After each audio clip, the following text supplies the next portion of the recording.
Here for Thursday's episode, we've got the Athletics Manchester City writer Sam Lee, Leeds United writer Phil Hay, and also our England correspondent Jack Pitt-Brooke. Right, let's start with you, Sam. Look, 18 months into signing for Manchester City, £45 million. I remember him signing, after the mural was painted for him at Leeds United, club legend, and then for some reason doesn't seem to have worked out under Guardiola. Any thoughts why? Any thoughts why? I mean, the long and the short of it, and it's all I've always felt harsh writing and saying this for the last year or so, but he's not been good enough, or he's been Mm, adjudged not good enough, which is a mad thing to say because you think about all the players in the Premier League, you think, okay, there's probably quite a lot who are obviously great players, but not right for mm, City. But you think Kalvin Phillips is a good player. You wouldn't have thought he'd be out of his depth. When he did sign, he talked about going back to then we had the mural at Leeds. I remember thinking, okay, it might take 18 months like everyone else. He might not show his best straight away, but no, I see no reason why he won't get there. But he hasn't. I think Guardiola and the staff kind of made their minds up pretty early on that in terms of like January last year kind of time. The writing's been on the wall for about a year now. In terms of why, I think the City just actually got this one wrong. mm, There was loads of reasons, but we can go into those why they signed him. Like just briefly, like England mm. international, played for Bielsa. Um, the profile of the player he wasn't coming into it to expect to play every minute, which is key for City in that position. But I think they thought, well, he's a good guy. He's played for Bielsa, so we can kind of reprogram him and get him to do what we need to do. And I think they had a look in training and quickly went, I'm not sure about this. And then as it went on, he didn't really adjust to what they needed. And by that I mean he's just a bit more direct than what they need for Mhm. that position. He struggled a bit specifically with taking the ball off defenders, off the goalkeeper, which is a huge part of the holding midfielder's job. Mhm. And again, look, if you sign for another team with his quality, another top team, another top six team, I don't think he'd have many problems. But with what Guardiola wants specifically, he just wasn't up to it. And, it's obviously a very high bar. Yeah, Phil, I wonder, in terms of his personality, Calvin Phillips, this was the step up, right? We saw what he could do at Leeds, leader at that team, local hero, boyhood club, but like anyone else, has faced adversity in his career as well, and nothing would have, I don't know, through what I've seen from the outside, would have made me think Manchester City wouldn't work for him. Why do you think it didn't work for him, considering he was so influential in that lead squad? I'm with you. I did think it would be a good fit, and he was certainly ready for it. I mean, in the summer where he left, Leeds had gone very close to relegation, and if truth be told, they've been lucky to get away with it. And the system that they were playing under Jesse Marsh didn't suit him anywhere near as well Mm, as the system used by Marcelo Bielsa. Didn't Bielsa turned him from quite actually a generic central midfielder into this really defined, ultra important defensive mid, holding point in front of the back four. It was massively influential in that team and was almost like the metronome in making it tick. And I mean, strangely enough, Leeds never had a player who was identical to Phillips. Phillips was the mm, one in that role. In the way that I think to a large extent, Rodri is the one in that role at Manchester City.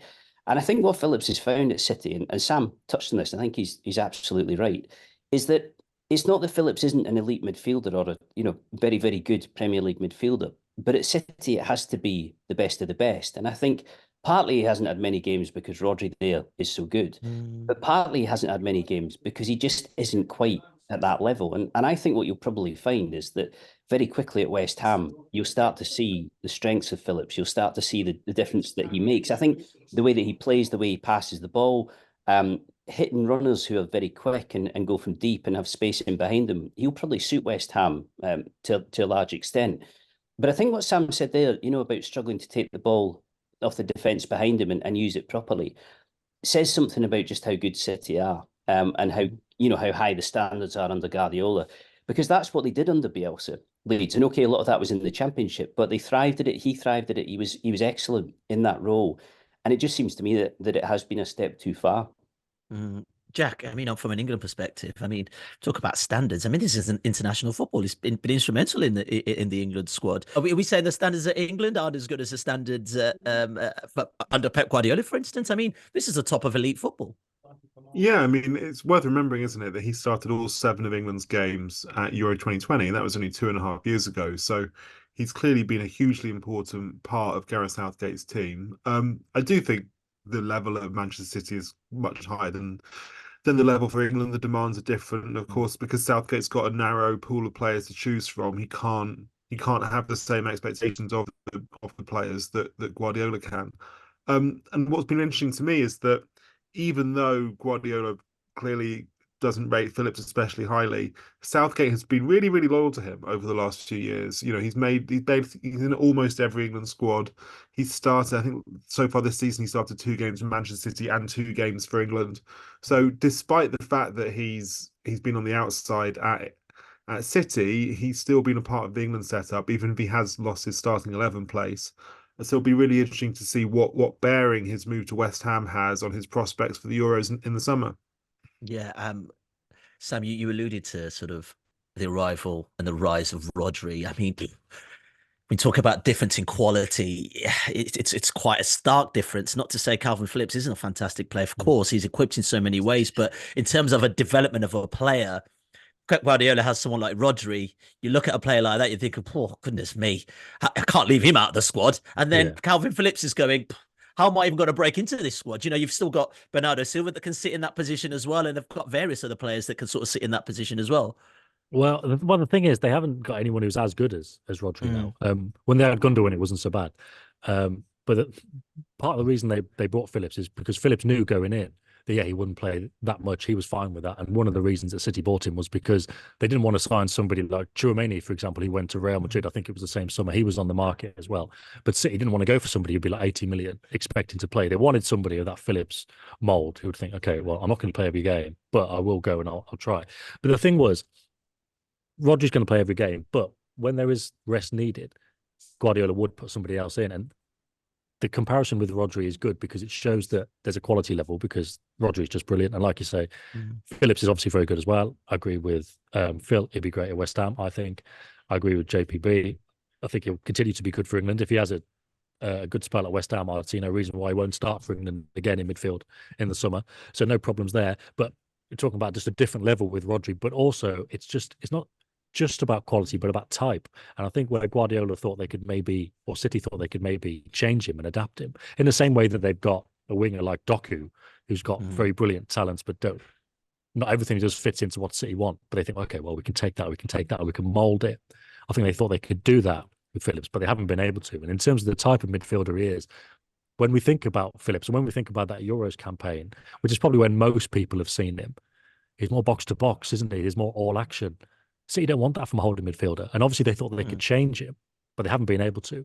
But that's kind of it. He's more of a direct player. He moves more than Rodri does. Guardiola likes his holding midfielders to stay in their position and dictate the game around them, not move so much. And I think Phillips is that type of midfielder. And again, in terms of the writing being on the wall, Guardiola said October, and then he said it again around December. He said, when the game's a bit more chaotic, we can use Kalvin. When does Guardiola ever want a chaotic game? He goes out of his way to make sure the games aren't chaotic. The nail was already in the coffin by that point, but that was like the last. I mean, can you put a cherry on top of like a coffin cake? I'll mix him on metaphors up, but you know what I mean? That was it. That was the final confirmation. It's like you just don't see this guy in your team whatsoever. So it's partly because of the quality of Rodri, but partly just because of type. And that's why, again, going into a different team, like Phil said, finding runners, being a bit more direct, he'll be absolutely fine. And to be honest, I wouldn't be surprised in a month's time he'll be playing well for West Ham, and people say, why did City let him go? But it was just not the right style fit as much as anything. Just 2 points I was going to make on Phillips. One was that I think one of the red flags was that it's not as if every top elite player at City has played every week or been a regular in Guardiola's starting lineup. And Mahrez always struck me as somebody who Guardiola really rated and wanted to involve, but had other players he would rather play first. And it felt different with Phillips. It was that even when you kind of needed somebody in that position and Rodri wasn't available or, the injury problems or whatever else, Phillips never really felt like the go-to player, even though it should have been the answer there. And I think that over time, that started to tell you that it just wasn't working and there was something about him or something about his style that wasn't suiting Guardiola. But Phillips has got quite an interesting background because he was a latecomer to the academy at Leeds. Most of the best players who've come through Leeds Academy, and there've been plenty, have been in it from primary school age, so 8, 9, 10 years old. Phillips arrived in his mid-teens. He was well into secondary school at that point. He was quite close to being released when he was an under-18. And he's a very late developer. And even the season before Bielsa came in, he was being used, certainly in the first part of it, as more of an attacking mid, somebody who was trying to get into the box, go beyond the last man, scored a decent number of goals. It was very different under Bielsa. Bielsa actually did use him as that defensive pivot in the midfield. But what you have to remember is that Leeds had masses of possession in the Championship. They were very, very dominant. They played on the front foot, and Phillips would often play around about the opposition box because of the way the game was set up. But he's quite new, generally speaking, to that role. I know it's back in 2018 that Bielsa came in, but that's a short stint of a player's career. It's not as if Phillips has been moulded as a defensive mid from the age of 9, or even from the age of 15, 16. He's gone through quite a lot of transitional periods. And as I say, I think there's an extremely good, high-quality Premier League player there, but I think we'll see him flourish far more at West Ham than he has at City. Yeah, that just brings me on to this really, in terms of, the managers he has played under, and sort of having the trust of the manager, or feeling like he's part of the manager's plans. And how much do you think of a cultural shock was it to go from Bielsa to Guardiola, Sam, in many respects? Because, football-wise, and we're talking perhaps it's a quality difference, but football-wise, both love to control possession, right? So perhaps there's a little ingredient there. The Guardiola's like, perhaps this could work for me, but for some reason, perhaps it's the character of the manager that just hasn't worked for the player. Well, I don't know. In terms of the character of the manager, I think it's pretty similar. I mean, Bielsa may even be more strict than Guardiola. Obviously, I think one of the big landmarks of Phillips' time at City, the people will remember, and obviously it hasn't really been on the pitch, but off the pitch, and that would be after the World Cup and coming back, overweight. But, he had run-ins with Bielsa about that at Leeds, and I think Guardiola is very strict about it. But I think Bielsa is very heavy, as well as the Spanish say, even more so. But in terms of the style of play, I think it's probably the style of play rather than the approach of the manager, the characteristics of the manager, which was the biggest difference. Because although, obviously they cherish possession, Bielsa's far more chaotic, isn't he? Like the way that they would mark man to man. If you think about, I love Bielsa, I think he's fantastic. But if you think about his Leeds before he got sacked, with the way that the man-to-man marking was being exploited, City did it. They scored 7 at the Etihad. I think United may have got 6, and Scott McTominay talked about it recently, how Carrick said, look, if somebody makes a run and you run through the middle, you'll get it. And he scored after like a minute or something. Guardiola would never set his team up in a way that was that susceptible to being ripped open. He's actually very conservative as a manager. And I think Bielsa's a lot more, certainly by comparison, gung-ho. And again, I think that goes back to the style of the midfielder they wanted. I think they realised, or they noticed certain traits in Phillips and other characteristics, like him being English and not expecting to play too much and not being especially expensive. But they recognised certain traits in him. Thought, okay, we can change that. But ultimately, they couldn't. But yeah, in terms of differences in the managers, I don't know. I think Guardiola's no more strict a taskmaster than Bielsa. But I think it's the style of play. Guardiola doesn't want his holding midfielder running up the pitch and leaving space behind. That's actually the last thing he wants. Bielsa was incredibly strict, and I mean the stories that among many with him at Leeds were the fact that there were weight checks for players every single morning. And I know it's not unusual at all for elite clubs to do that with footballers, but even during COVID, everybody was sent home with specific scales. Everybody had to send in at a certain time in the morning via WhatsApp their weight for the day. It was a daily thing of making sure that nobody deviated. And there were points where Phillips and others did find that tough. I agree with Sam about the style. Bielsa would always say when we asked him about Guardiola, because Guardiola is always very differential to Bielsa and talks highly of him and says he's been influenced by him massively. But Bielsa always used to try and say, what he's doing is not exactly what I'm doing. You can't say that he's copying me. You can't say that his football is exactly the same as mine. And there are definite similarities, definite principles that they both adhered to. But Bielsa's football was far more open and far more aggressive. You could almost say far more attacking. It's not that City aren't attacking. They're very, very much on that level. But they have the players to do it. Whereas with Bielsa, it was almost irrespective of who he had and who was in his team. That was how they played. That was what they did. And I think, again, it just comes back to the fact that at City, the level you need to be at is absolutely top of the tree. You need to be the best set of players in the world. And I think Phillips just falls short of that. Sam, I was really surprised when Phillips came back from the World Cup and Guardiola said, I believe he said it was in a press conference, he's overweight, he's not in condition to train and play. Is that like I'm not surprised that a manager would look at something like that because of course managers obsess about the player's physical state. But is it unusual for the City manager to do that? I vaguely remember him saying something about Samir Nasri and when he took over in 2016, but it seems it struck me a little bit that Guardiola would choose to make that comment public rather than just to keep it in house. Absolutely. That was the key sign. That was one of the key signs, because up until that point, you think, well, he's had shoulder surgery. He's not played too much before that, but he's a new signing. He's had surgery. They kept him out for what, 2 or 3 months, then the World Cup. So nobody was thinking, Phillips hasn't done much. It was just normal, unlucky, fair enough. And then Guardiola says that. And you think, oh, okay, what's he done to annoy him then? Because Guardiola's very good at, normally, like if you go into a press conference, it's a tap in for the manager. If somebody's played well, he always used to do it with Leroy Sané, for example. You say, "Oh, like Sané was great today. Like, could this be his season or whatever?" But it always flip the switch and go, "You know what? He needs to do this, and this, and his attitude needs to be better." And you think, oh, "Okay." And then the next week you'll go into a press conference and go, "What was it about Sané's attitude that needs to improve?" And he goes, "Look, we got no doubts about Leroy." And it's like he'll only do it when it suits him, but he was very much sending a message. And look, as far as I know, I think at least one of the City player, like a high-profile City player, also came back overweight, but Guardiola didn't have any concerns about him. He probably thought, well, he'll get up to it straight away. But there was lingering concerns that Guardiola already had. And he thought, I need to nip this in the bud. I need to get this guy up to our level quickly. And it's one of those where Phillips never really did much wrong. I think a lot of the players who were in the England team who weren't starting, they came back in not great shape because the training was very much geared on the first 11 and the starting players. The other ones were more, defending at set pieces, that kind of thing. So they weren't especially sharp. They didn't come back in great shape. But Phillips didn't do anything especially wrong because City players were given time off after the World Cup. They were given a date they had to come back by. Phillips came back on the right date. He took some time off beforehand, came back on time, a little bit overweight.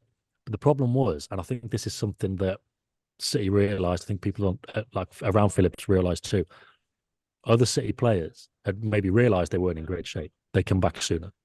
And, players like Laporte, for example, Phillips is a great guy in the dressing room. He never gave Guardiola, despite this massive lack of playing time, he never gave him a minute's hassle about that. But if Laporte was out of the team for one game, if Mahrez was out of the team for one game, they'd be moaning about it. And Guardiola genuinely appreciates and likes Kalvin Phillips for that. But by the same token, Laporte came back early to do that extra training. And I think there was a bit of a thing that Phillips needs to realise. This is the level now. Look, he wasn't back late. He didn't do anything necessarily wrong. But you're at City now. You need to step up. You need to go to the next level. That stereotypical thing about all the, his first one in and last one out of training. City got about 5 of those guys. He needed to get up to that level. And when it came to pre-season, he did come back early. He did do extra work with the trainer. The message did go in. But again, then we go back to the start, and it was ultimately about the quality. But there was a little bit of that as well. And that's why Guardiola made it public when he didn't with others. And there's plenty of other things as well, which he will keep behind closed doors in-house. But when he's got a little message to send, he will do it. And obviously, a month after that was when City beat Spurs, and he came out with that happy flowers stuff. Because he'd been saying behind the scenes for months, you need to do this, you need to do this. And they weren't listening. So he thought, well, I need to go public with it. And I think it's similar with Phillips. It's funny listening to this because actually it's almost confusing in the sense that what went on at Leeds with Bielsa should have set Phillips up perfectly for that type of regime. Bielsa loved Phillips. I mean, really, really loved him. He once told him that if one of his daughters had to marry a footballer, he'd be quite happy if it was Kalvin. That he was kind of said, that's and Bielsa was famous for and is famous for never getting close to players. Keeps them at arm's length. It's how he deals with them. But if you go back to the start of Bielsa's last season, Phillips' last season at Leeds, 21-22, you'll find that Phillips post Euros spent a bit of time out of the team. And it was the same sort of thing, trying to get him back into the condition that Bielsa wanted him to be in. I mean, again, there's a famous story of a charity golf day that somebody paid, 4 figures for to play golf with Phillips on a Sunday morning. Got to the golf course to find that Phillips wasn't there because he'd been dragged in for extra running sessions at Thorpe Arch to get himself in shape. So I can't imagine that what went on at City was a real shock to the system.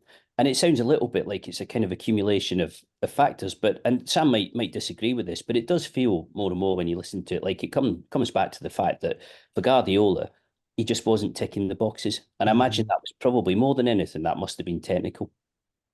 Yeah, technical. I do think a little bit attitude.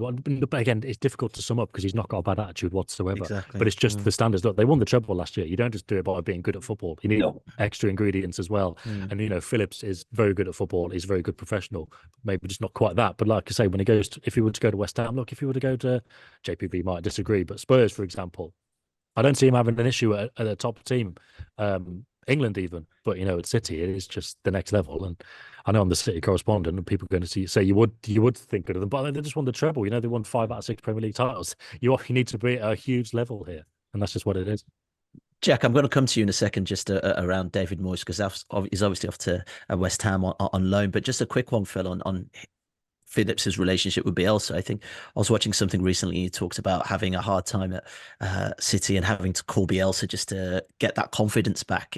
I wonder if there is a little bit of that, because we're still dealing with human beings at the end of the day, where you feel like nurtured in one place and then you sort of feel a bit isolated in the other, just based on, can I talk to the manager? Can I have a chat with him? Does he make me feel confident about myself? He has spoken about lacking confidence at certain points in his career, and perhaps that step up to City, where it's probably a bit more of a corporate environment in that respect, just did suit his personality. Yeah, I got the sense from speaking to people who know him that as time went on at City, he'd gone there very respectful of the club he was joining. And I think, like Sam said, aware of the fact that it wasn't going to be games every week. But I think as time went on, there was a certain degree of, I don't know if you could call it embarrassment or humiliation or whatever else, but I think professionally, he knew it wasn't a great look to be there on what is a very big contract with a team who win an awful lot, and at a place where he is picking up medals and barely kicking a ball. I think he started to feel as time went on that it wasn't right for him, and he did need to go somewhere else. He's a lovely guy, as Phillips. I mean, everybody likes him. He's genuinely popular, really, really good company, kind of salt of the earth, and I think that probably touches quite a lot on both his family background, but also the fact that he wasn't in the academy system from a really early age. That's no smear on the other kids at Leeds. Leeds are actually very, very good at educating the kids that go through it and bringing out mature players at the other side of it. But he was just a very ordinary guy. Extremely laid back, without a doubt. I remember his old academy coach, Neil Redfern, saying that he'd said to him once, when I see you walk, you sort of walk from side to side rather than walking straight forward. Everything needs to be, you need to look like you're going for things. You need to have that mindset of, Yeah. of being kind of lateral. But at the same time, the career he's built is very, very impressive given the standing start he was at. And I know that when it was City, the reason he went to he met with Andrea Radrizzani, the old Leeds owner, on a yacht near Ibiza, and told him, I want to go. And the reason was because that was the moment, that was the move. And I think there was a certain amount of doubt about, is he actually going to be good enough for that level? Because it is the best of the best. But it felt like the right move to me. I thought it would work. I thought, given the price of players generally, that 45 million might look like decent value for him, but not as it turns out. Yeah. Jack, in terms of obviously heading to West Ham, and I know we've written that, David Moyes has been a fan of Phillips for a while. This feels like a wonderful fit in terms of both personnel and I guess the profile of the team as well. Yeah, I think so. I think West Ham have done really well this season with the resources they've got, but to me, it always looks like their team's really thin. Like, I mean, the recruitment has been mixed. Obviously, Kudus has come in and done brilliantly, but I think they're still probably a few players short in terms of depth. And if you particularly look at the middle of the pitch, Ward-Prowse has come in and done really, really well. Souček they've had for a while has been very consistent. Alvarez is kind of fine, but there's not an awful lot of energy, I think, in those three. And I think they definitely look like they need an extra body who can come in, hit the ground running, because they know the Premier League, like Phillips does, but give them a little bit more physical energy and dynamism in the middle of the pitch, because they can look a little bit, I mean, except when they get the ball to Kudus and Bauer, and they can look a little bit one-paced, West Ham. I think that, though, the physicality combined with what Phillips does well on the ball, which is switches of play, long diagonals and everything else, should be tailor-made for West Ham. I mean, it can't be a coincidence reading Shane Thomas's piece earlier this week, and him talking in there about the fact that Moyes had identified Phillips way back when he was out of work, as a player he might go after later in his career. It can't be a coincidence that, and you would assume that on the basis of what Moyes has seen and identified in him, that he and West Ham should be a pretty good fit. Yeah, for sure. All right, let's move on to England. And we spoke about it at the top of the pod, and definitely a manager that has backed him a lot for the country. It is Gareth Southgate. We spoke about it earlier, named England Player of the Year for 2021 following the Euros of 2020 performances. Jack, you have to think on a shrewd sense, if he's to stand a chance of getting into this Euro squad, he needs to be playing football. Well, you'd think so, but then he has continued to play for England. He was in the September 20, earlier this season. He was in the England squad in September. He started the game in Scotland away. He was in the England squad in October. Started the Italy home game. He's in the England squad in November. Started away at North Macedonia. So Southgate has been really loyal. Like, Southgate is incredibly loyal to the players who he feels have always delivered for him and never let him down. And we've seen this in recent years because look how long he stuck with, say, Harry Maguire. When Maguire wasn't getting a game for Manchester United, Southgate stuck with him. He stuck for a long time with Raheem. I mean, not anymore, but he stuck for a long time with Raheem Sterling when lots of people were calling for Sterling to be dropped. And so, if you continue to perform well for Gareth Southgate, and if Southgate thinks you're an important part of the group, both on and off the pitch, then Southgate will be loyal to you. So in that sense, I think it's arguable that maybe Phillips didn't even need to move for the sake of the Euros. That said, obviously it'll stand him a good stead if he is actually playing week in, week out for West Ham, or even playing a bit for West Ham, because it's going to be better for him to be playing football rather than not playing football at Manchester City. Yeah, Phil, you alluded to it earlier, and it's just got me thinking about him having to play football, because here's a player who's been at Manchester City, incredibly decorated as well. Champions League, you think of the league titles as well, but hasn't played much. I mean, how important would it then be to actually be part of something, like regardless of where West Ham finish this season, to actually be part of something and say, yeah, I've got my medals, but actually I've played some bloody football. Yeah, I think so. Jack's probably right, though. Southgate does seem very wedded to the players who've played well for him previously, and the players who he likes and trusts. And I almost feel that for as long as Jordan Henderson is getting into the England squad, you suspect that Kalvin Phillips will be comfortably in there too. I mean, admittedly, it is different for Henderson now that he's gone to Ajax, but when he was out in Saudi, and I think by his own admission, on the basis that he's packed that in already, clearly not at the sort of level that makes him think he's going to thrive in his later years.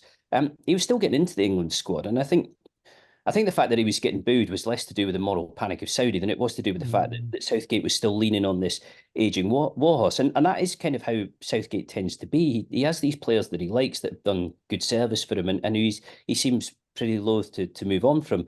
And I think he'll realise that in the system he plays, that Phillips can still do good things for him. And I think be very surprised if Phillips doesn't go to the Euros. But we are kind of in that era at the moment too of, I guess, hybrid fullbacks who can play in midfield as well. And it is increasing the competition. And I guess if you're Phillips, there's probably only so long that you can sit not playing and saying to yourself, yeah, it's fine, I'll get an England squad regardless, it doesn't matter. Because if you don't play enough, the day always comes, doesn't it? Yeah, Phil, I just wanted to say you make a good point, obviously, about fullbacks going into midfield. But I think one of the key reasons that both he and Henderson have been around it, as well as Southgate's loyalty, there's not a huge amount of alternatives, are there? If there was somebody in there, let's say if Bellingham played a bit deeper and he was the man there, and you played, let's say, Foden as that more the number 10, then you could see the midfield moving on. But the midfield hasn't really moved on, has it? And so I think that's left the door slightly open for Phillips and Henderson, despite their less than ideal circumstances. And yeah, like you say, if they've still been in the squads recently, as JPB outlined, this move to West Ham is going to do him no harm whatsoever. And it probably cements his place in the Euros as long as he avoids injury. Oh, I was just going to say, I think what you'd say is he's probably picked the right time to go. He needed to give it 18 months at City to see if it was going to work. Because if it does work there, then that's where you want to be. But I think there's got to be a line in the sand at some point. And this is it. I mean, he clearly isn't going to play much at City, or wasn't going to play much at City in the second half of the season. So you have to send the right messages, I think, don't you? You have to look like you actually want to be playing, as opposed to sitting in the background. And the timing's right. Also, yeah. I think Phillips, even though Southgate has been really, really loyal to Phillips, I do think Phillips's position in the squad is probably under more threat than it was, 6 months ago or maybe 12 months ago, simply because in the last few months we've seen, and he's, as you mentioned, Alexander-Arnold coming into midfield, That's my which thought he's never exactly. done for England before.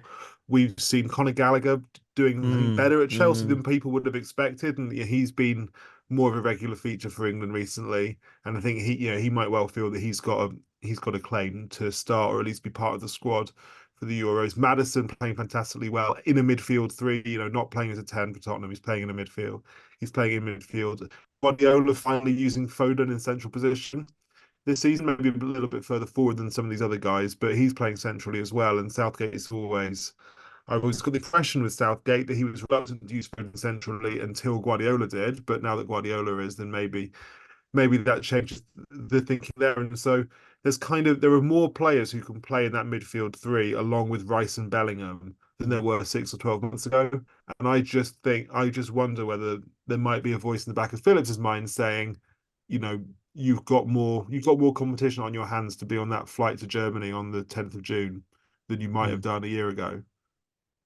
Yeah, I wonder if I was just thinking, Jack, he's quite surprised how different the trajectories of maybe someone in that similar position, Declan Rice and Phillips, have been so different. You'd have expected them to both sort of push on in the same way, whilst Rice, obviously, we've seen at Arsenal right now, one of the best in his position, and Phillips has kind of stalled a little bit in that respect. Yeah, so Rice only came into the England team about a year before Phillips. So we really started seeing Rice in 2019 and then Phillips. So I mean, Phil might know more than me on this. I think Phillips was going to be in the England squad just before COVID. So the March 2020 international break, which never happened in the end. Southgate was going to bring him in, even though Leeds was still in the championship at that point.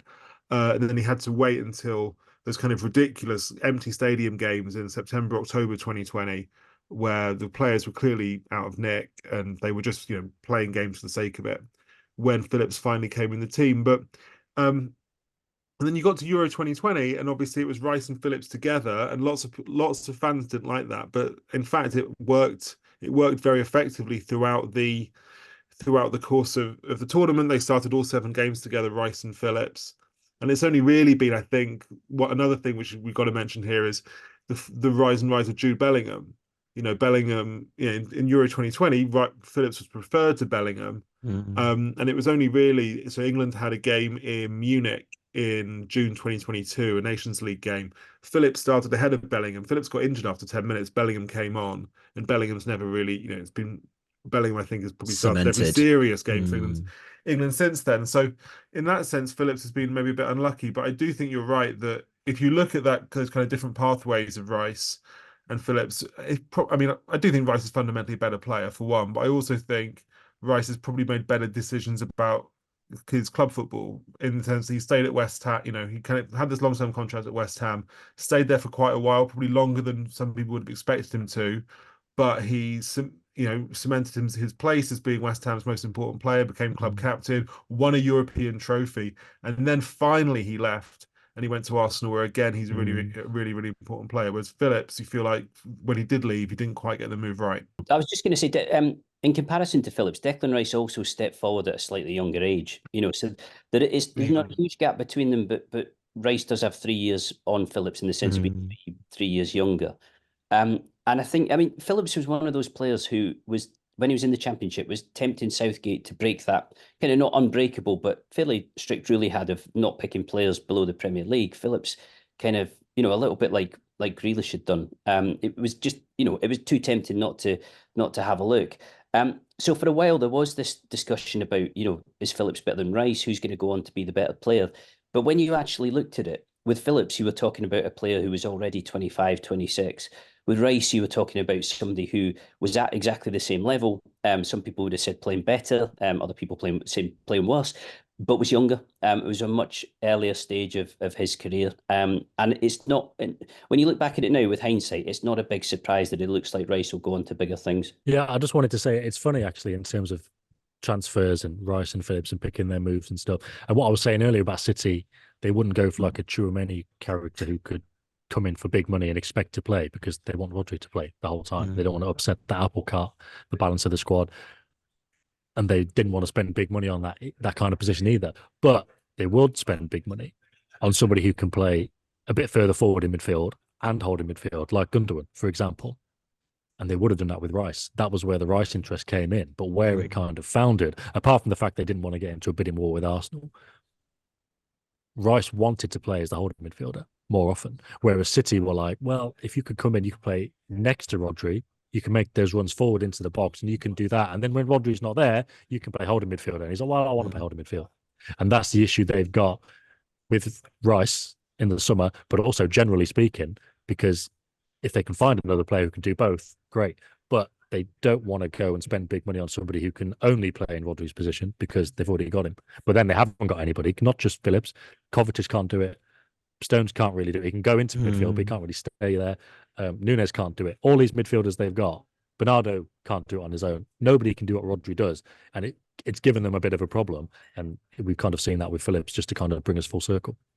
Yeah, right. Whilst we're on City, actually, Sam, I've just heard that as we're recording this, City have announced the signing of Claudio Echeverri, so my bad, from River Plate. Any more on that? Yeah. The thing is, if you look at it, so he's coming from River Plate in January, similar fee to Julian Alvarez. He's going back to River Plate on loan, and then obviously Alvarez came over, started really well. Pep put him straight in the first team, won the World Cup. Everyone knows, how talented he is. So people might be thinking the same. Echeverri, he started one proper game for River senior team. He's only just turned 18 at the start of this month. Alvarez has played like 150 games for River Plate. He was part of the squad that won the Libertadores when that game was moved to Madrid against Boca. It was much more experienced. And I mean, from what I've seen, I sat down and watched a lot of clips of him. He's obviously talented, but nowhere near City level at the moment. I think once he does finish that loan at River Plate, which is for the whole of 2024, so taking up to when he's 19, he may then, potentially go on loan to Girona, City's sister club, if that's still allowed. But, if he were to come to City now, I don't think he'd be as good as, or as suitable as, if we're talking about types of player like with Phillips earlier, as good as some of the players they've already got in the EDS, because they've been playing that City way forever. Then I think they are more rounded than Echeverri, but they've obviously decided to spend 12.5 million initially plus add-ons, so they know he's good. He does look good, but he is very raw, so I wouldn't be expecting to see him in a City team anytime soon, possibly ever, but certainly soon. Nice one. Well, if like Sam, you can go on obviously online and look at videos, or you can look at the profile we have on Echeverri on The Athletic, and it's available to read right now. Gents, we'll have to end it there, but thanks so much for your time, Sam, Phil, and Jack as well. And please make sure you leave us a little rating and review wherever you are listening from. And also remember that you can subscribe to The Athletic today for just £2 or $2 a month for 12 months at theathletic.com/footballpod. Thank you all so much for listening. Cheers, guys. If you like this video, click subscribe for more content like this. We'll be joined by the likes of David Ornstein, Matt Slater, Adam Crafton, Carl Anker, and plenty more through the season to bring you the inside track to the biggest stories in football. If you'd like to listen to the full episodes for free, search the Athletic Football Podcast wherever you get your podcasts from.